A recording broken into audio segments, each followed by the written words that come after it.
Hello, and welcome to Trust Your Sacred Feminine Flow. I'm your host, Joni Advent Maher, mystic, spiritual midwife, and visionary leadership guide. It's my great pleasure to share inspiring and intimate conversations and emerging wisdom gathered from our collective feminine journey of awakening. My guests are revolutionary women at the cutting edge of both personal and global transformation. I invite you to join us in claiming our sovereignty, changing the world, and flourishing no matter what.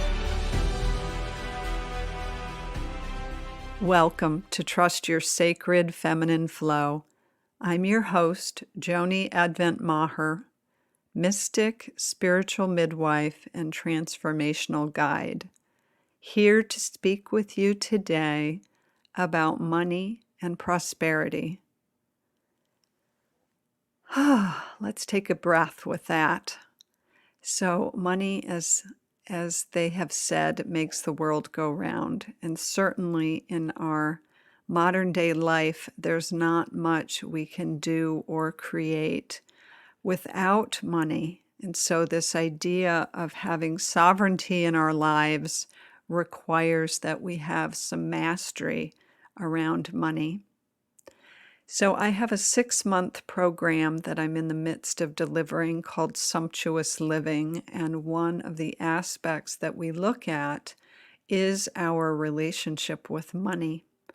Recently, I had received quite a bit of information about money that would be helpful to pass on. And it felt so important and powerful that I wanted to share it with you as well. And it's specifically about prosperity, power, and pleasure.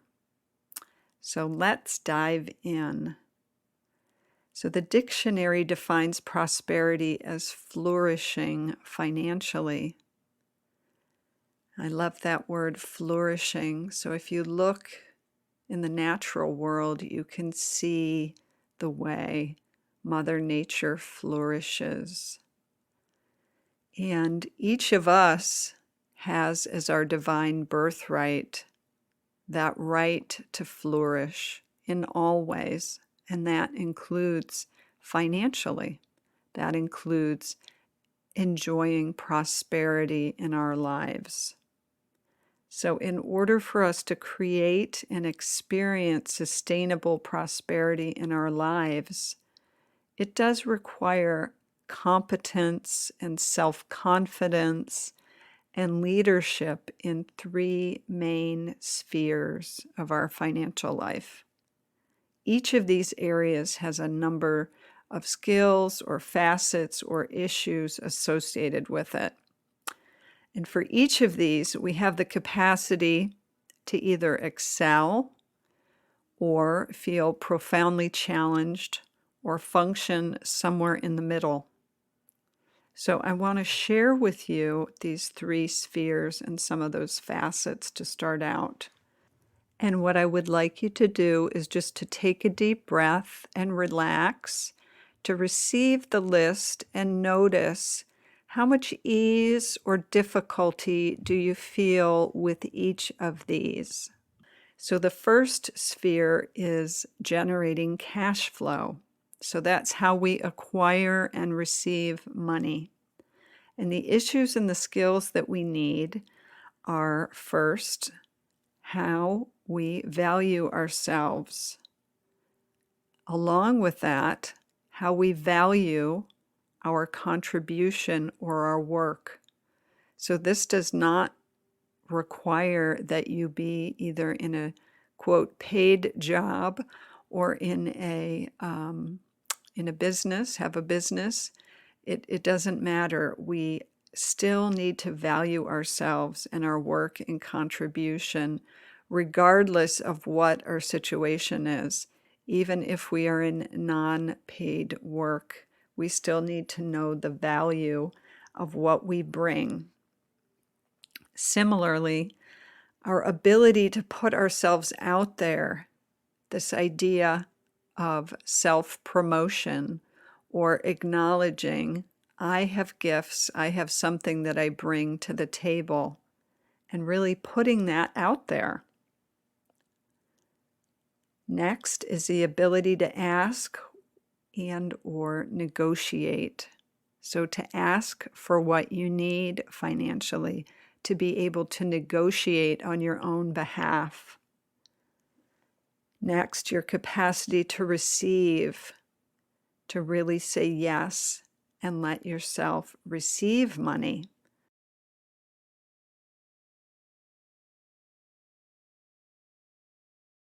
Consistent cash flow and prosperity, we have to have some valuing of money, at least for its capacity to support us, provide for us, and help us create our visions and dreams. So next, we need to look at faith. First, in the more global sense of your capacity to receive support and to be provided for, so to have a belief in your capacity to have that in your life. And secondly, faith in yourself to generate cash, to create prosperity in your own life. Next, we have the sphere of managing money.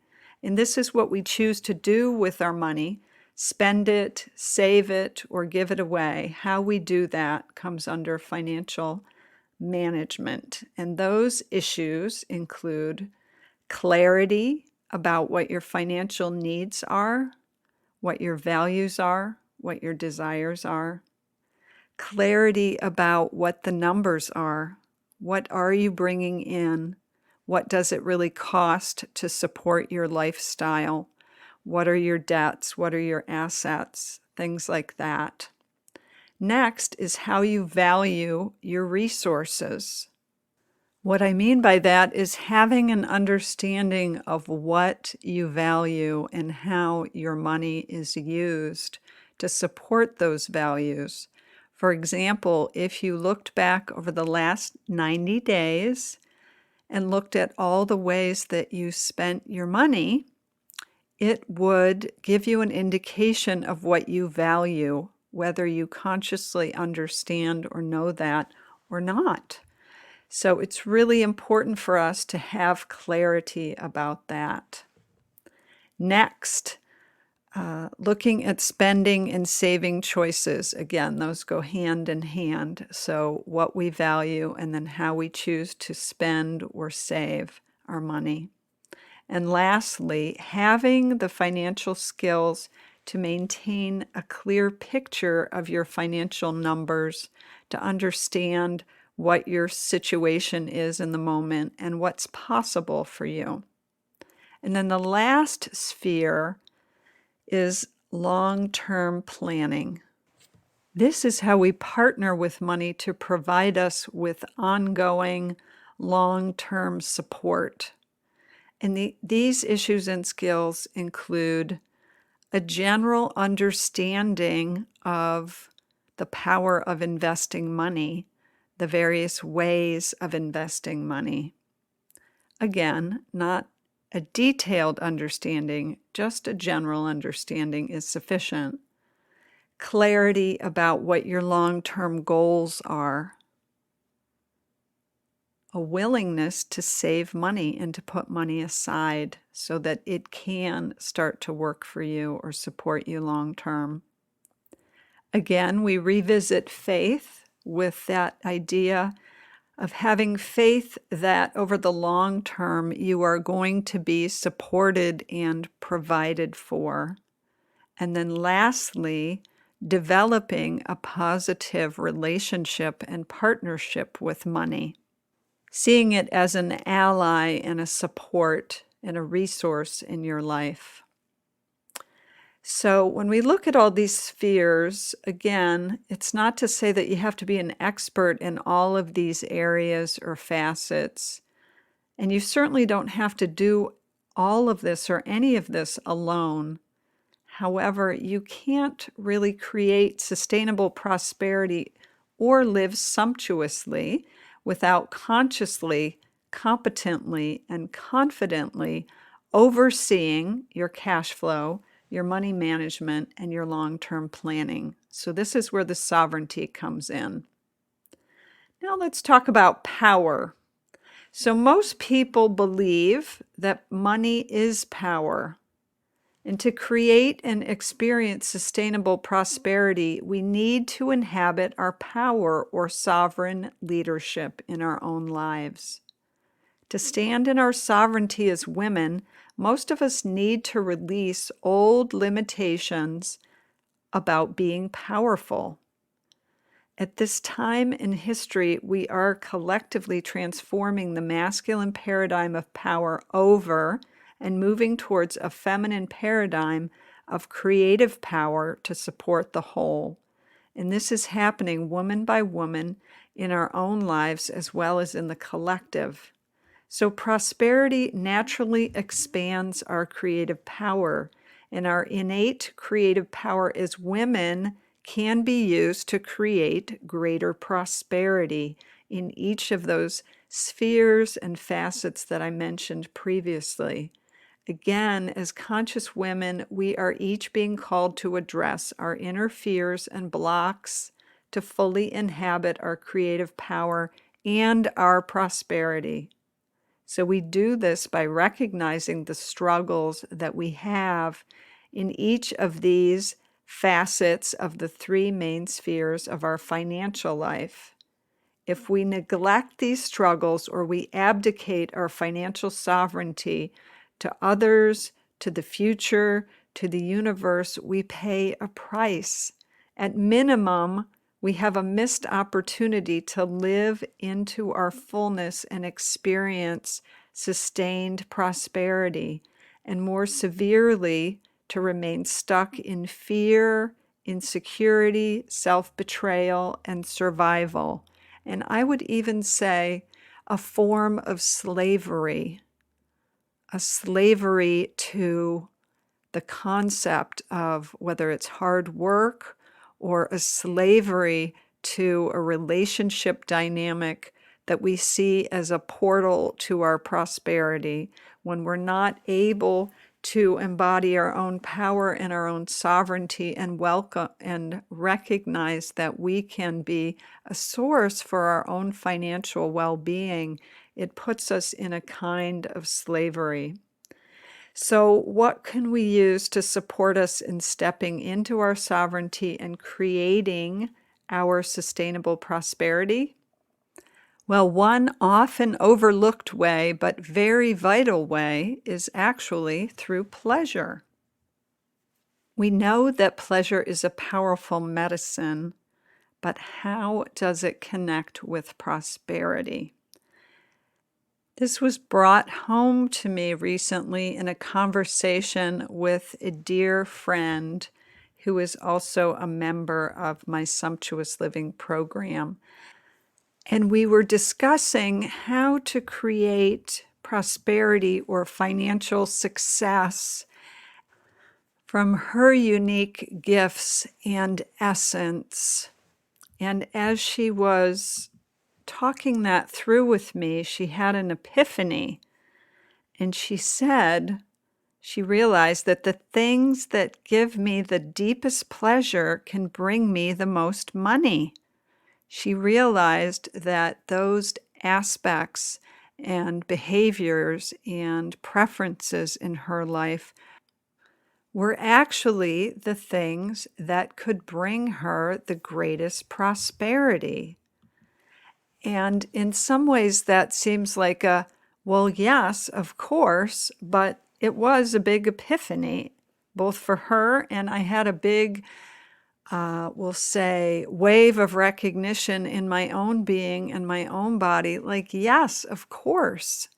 So here's the thing. We are so habituated to a belief in, quote, hard work and having to earn money that the thought of opening to those things that both come most easily to us, that give us the greatest pleasure, that they could be used to access and create sustainable prosperity in our life. Like that is a new thought. And I know that I know I can feel it deep in my bones that this is the truth, that this is the truth for all of us, that those activities and experiences which give us the greatest pleasure and that come the most naturally are our gateways to prosperity, and particularly when they're coupled with a willingness to address any places of underlying fears and to grow our competence in our relationship with money. So, I want you to just check in and see how it feels to consider that those experiences or activities which give you the greatest pleasure are your gateway to your greatest prosperity. Just breathe that in and try that on. Maybe what brings you pleasure is connecting with others. Perhaps it's using your creativity or creating a big, bold splash or impression when you walk into the room or on behalf of others. Perhaps it's being nurturing and supportive, just to name a few. So these are all kind of essential qualities within us that come naturally and bring us pleasure that can be used to create prosperity in our lives. So, with this new awareness, I want to invite you to move through your life in a new way, just considering, so how is this passion or this joy in my life a vehicle for prosperity? And just stay open and receptive to what that might look like in your life. So, beloved, the most important thing that I want to tell you today is just the affirmation and the acknowledgement is that, again, that idea of flourishing or prosperity, prospering in all ways, is your birthright. You don't need to earn it. You don't need to improve in order to get it. You do need to take ownership and responsibility for bringing that into your life. And the way you do that is, again, by looking at those three spheres and the various facets and seeing, where does healing need to take place? Where do I need to grow or learn some new skills? Because the fact of the matter is, you can do it. You can learn. It's never too late. I have had to grow and learn so much in this regard in my life. I've had to learn so many new skills in order to both generate cash flow, manage money, and of course, do long-term planning. And if I can do it, you can do it. And your willingness to do that, coupled with an openness to letting your pleasure guide you in this regard, will support you in getting there step by step. And that's all any of us can do. So, beloved, if you would like a copy of a PDF of those spheres and the various aspects or skills included, feel free to reach out to me at the website revolutionaryheart.com. You can contact me there and just let me know that you would like the Financial Spheres PDF, and I'd be happy to send that out to you. And then one other offer I wanted to share with you is to let you know about the New Moon Spiritual Activation Circle that I am holding and will be holding on the next new moon. The new moon coming up will be November the 7th at 7 p.m. But if you're listening to this episode after that, each new moon, I will be holding a spiritual activation circle, and it really is designed to help us root in those resources which can guide us and lead us through these times of upheaval and of possibility. We're going to be rooting in our spiritual connection, our sensual body, our heart and soul wisdom. We're going to be using feminine embodiment practices, spiritual transmission, as well as inquiry, self-expression, meditation, ritual. So if you would like to check that out, you can go to newmooncircle.com to register or to get information on the next new moon circle that's happening. I'd love to have you join me for that.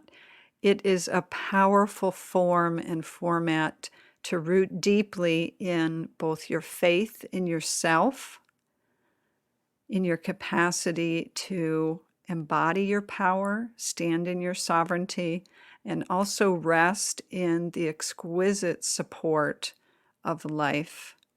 So if you would like to join us for this powerful event, you can register at newmooncircle.com.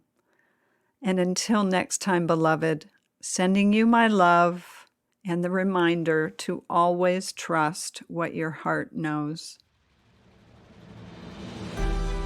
Thanks for listening to Trust Your Sacred Feminine Flow. If you enjoyed this episode, please share it with a friend and be sure to subscribe, rate, and review wherever you get your podcasts. And visit theradianceequation.com to receive your copy of The Radiance Equation, a visionary's guide to coming out of hiding, owning your wisdom, and creating your greatest impact.